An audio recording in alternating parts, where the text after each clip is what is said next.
Hey, what is going on, guys? It's DK back at you with another video here. Today on the Week 4 XFL main slate on Draftkings. A couple of things before I get in the video. If you're new to the channel, my name's DK. I make daily videos talking about NBA, NFL, and XFL daily fantasy sports. I'm also running a weekly $20 PayPal giveaway on my channel. How it works, all you have to do is leave a like and a comment in the video. That's one entry in the giveaway. Max one comment per video. So it started with last Thursday's NBA video, the first game back from the All-Star break. We'll go throughout this week, and we'll actually end in my Monday NBA video at the end of the week. So however many videos I've uploaded for this extended week, you can end the giveaway that many times. If I have 10 videos uploaded for the week, you can end the giveaway 10 times. And again, the winner receives $20 PayPal from myself. With that out of the way, let's jump into the video. So you guys know what time it is. It is XFL time. I'm super excited to talk Week 4 XFL. Sorry about the no podcast. Wild Wilkes, Matt, was not available. He was very under the weather, so didn't really feel like doing the solo pod if I was going to make a video, so I figured, I'll just upload the video here for Thursday. But recapping Week 3 was a really solid week. We've had a lot of people win big money once again. So the four quarterbacks I talked about for Week 3, Philip Walker was obviously amazing. Josh Johnson was pretty low owned, and I had him in the Sunday slate. He was huge for me, 26 fancy points. Jordan Ta'amu was the one disappointment, but I kind of relayed that risk, right? He didn't play bad. It was just they had the lead the whole time and just pounded that rock, and that's what I was scared about with him. And then finally, Cornelius. He was the guy that I was like, you know what, you could take if you want to take a shot on a cheap guy, it would be Cornelius, and he actually was pretty good. He had 22 fancy points at a really cheap price tag.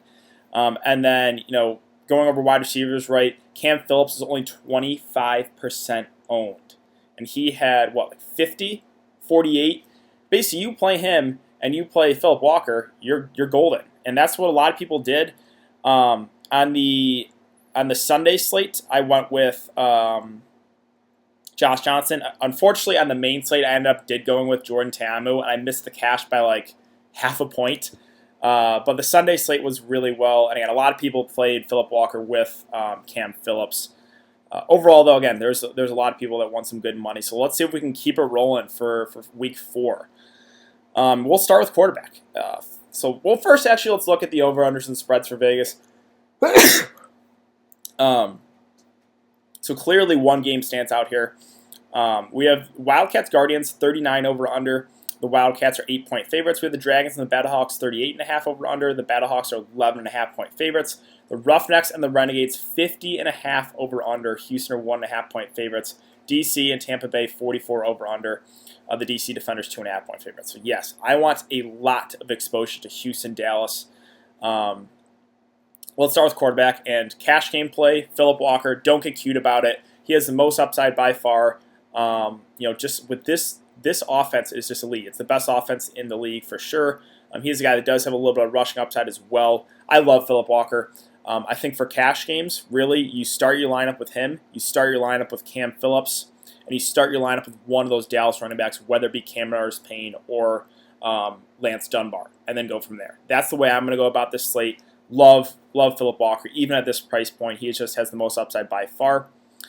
Josh Johnson at 10.2. The concern here is kind of the same thing with Jordan Ta'amu last week, as New York is just a mess right now. So there's a decent chance LA could get off to an early lead here and then just pound the rock.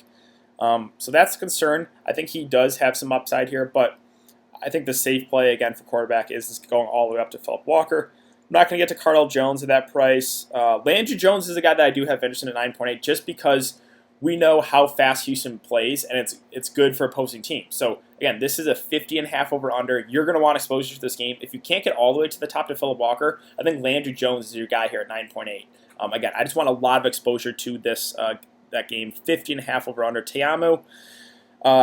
St. Louis are 11.5-point favorites, and we know they love working the ground game. So, again, that's my concern. We could see a repeat of Week 3 of them just getting off to a big lead and just giving the ball to Matt Jones, giving the ball to Christine Michael. So he's just more of a contrarian play for me right now. I'm just worried with the way St. Louis likes to run their offense. Matt McGloin, I think he's going to be good to go. He's limited with a rib injury. I don't know. New York is a mess. I don't want to take a shot on any of these quarterbacks. Let's see. Well, Luis Perez, I guess if he ends up starting for New York, I would have some interest in him. But I don't know. We'll see. We'll see what New York does with the starting lineup for quarterback. If they do start Luis Perez, I would have some interest there as a punt play. Kind of the same thing with Cornelius. He's still at 7K. They're going to start him. They're going to bring Aaron Murray. He's going to be the backup. So don't play Aaron Murray. Yeah. At 7K, I actually have interest in Cornelius, and the good thing, too, is Quentin Flowers is no longer with the team. Looks like he's just away, not going to be there. So that, Quentin Flowers is a guy that would come into the red zone, would get the wildcat action. So now Cornelius, he's going to get 100% of the snaps. I don't really think they're going to run two quarterbacks with him and Aaron Murray. It doesn't really make a whole lot of sense, at least to me. So I do have some interest as a cheap play for Cornelius. And that really does it for quarterback. But yeah, cash games again. I think you play Phillip Walker and you move on. Running back situation goes. Love the Dallas running backs: Cameron Artis-Payne and Lance Dunbar. Artis-Payne at 8K. It's just Dallas. Landry Jones loves giving the ball or throwing the ball to the running backs out of the backfield. Cameron Artis-Payne 4, 5, and 6 catches the first 3 games. He's their workhorse back on the ground. They're going to go to him early and often. Dunbar more PPR back. But yeah, I really like both these Dallas running backs with Artis-Payne with Dunbar. Dunbar not going to get as much work on the ground, but he's basically a wide receiver. 6, 5, and 9 catches the first 3 games. It's just a full point PPR for DraftKings. You got to like that. Again, this game, 15.5 over under. I think you load up in this game. So I think for running back situation right now for me, it's either Cameron Artis-Payne or Lance Dunbar. I like both those guys a lot. Butler is a guy that more of just contrarian play. He is going to play most of the snaps, but Houston really doesn't like going to the ground. They just love airing it out. So that's the worry there with James Butler. Matt Jones is questionable right now. That is somewhat significant. Now, he has been banged up last few weeks and has ended up playing. If he misses, we could obviously look to Christine Michael and stand out as a lot better play. Let's see, Pumphrey and Presley. We have Presley currently. He's a limited participant, so I think he's probably going to get to go. I don't know if I get to either of those DC backs. Don't think I get to Davion Smith or Farrow either. Again, Christine Michael, you could look to him. He would stand out as a pretty solid play at running back if Matt Jones can't go. Now we get to the LA back. So Elijah Hood was a late scratch at last game, and it ended up being Martez Carter, that picked up most of the work. He had 3 touchdowns, but he is doubtful. So basically the whole LA backfield right now is hurt. So we got to keep an eye on this. If Elijah Hood can't go and Carter can't go, then Larry Rose would become a viable play. If Rose and Carter can't go, then Hood becomes a lot more viable. So we got to keep an eye on those injuries there for LA. Victor was a guy I liked for a cheap option out of the back or for last week. He was solid. 10 carries, 50 yards, 2 catches, 2 targets, 2 catches, 2 targets, 11 yards. The concern is this New York is a mess right now, right? So, but yeah, if I was going to, take a shot on like a cheap back, I wouldn't mind going to Victor there.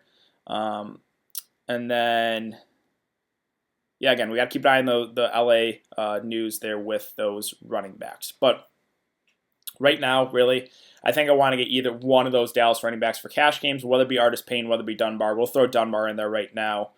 Wide receivers go, it's pretty simple. Cam Phillips at 11.7K. How can you not like it? He's playing huge snaps basically the whole game. He's got the best quarterback in the league. 4, 8 catches. He's being targeted basically double-digit times every single game.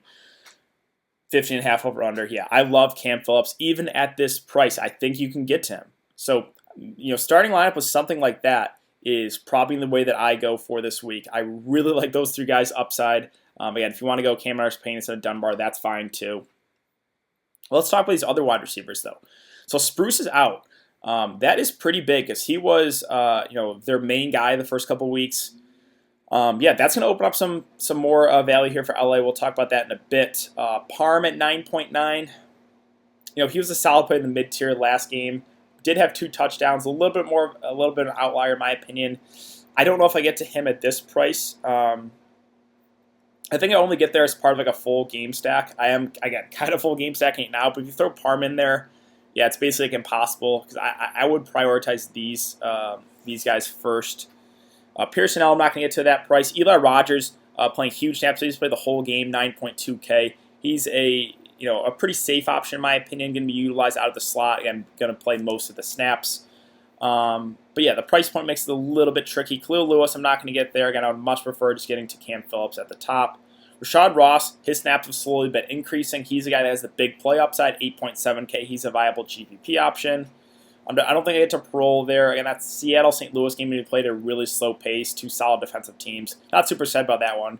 Now, Trey McBride is a guy I do have interest in. He played limited snaps, was injured, but had 5 catches on 6 targets, 109 yards, and 2 touchdowns. And we have no Nelson Spruce. So he is a guy I do have interest in, but DraftKings did a good job. They raised his price to 8.1K.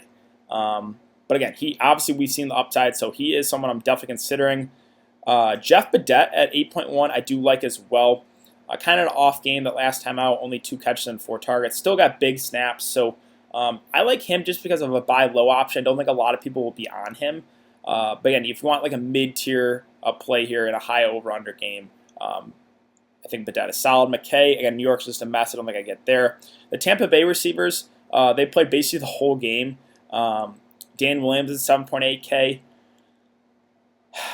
It is in play for sure. Again, he played 100% of the snaps, but the way roster construction goes for me, at least right now, like I just love getting to these 3 guys. Or again, if you want to get Cameron Artis-Payne instead of Dunbar, that's fine. I just love the upside there. And there's some cheap wide receivers we'll talk about in a bit. So this mid-range, like right now, I'm kind of avoiding.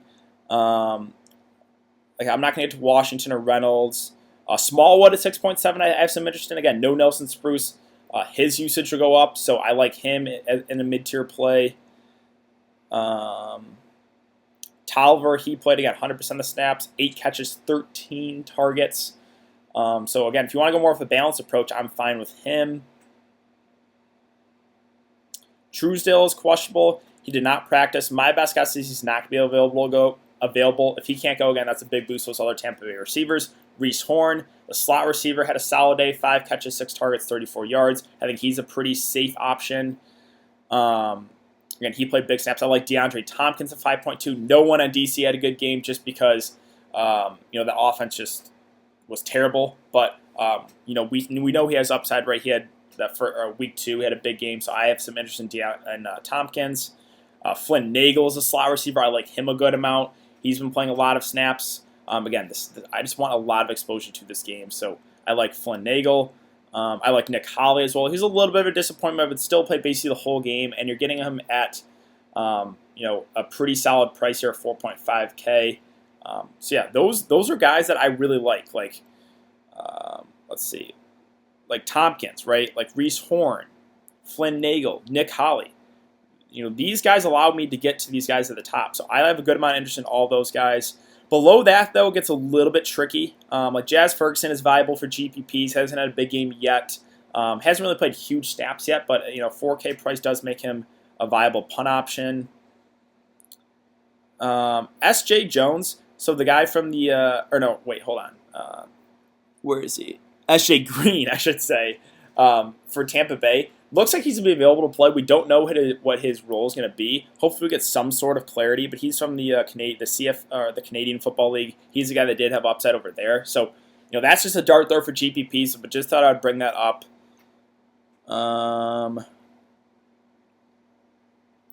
Blacknell here. So he, week 1, he played huge snaps, did not have a catch, but had 4 targets, missed the last couple of weeks, and now looks like he's going to be available.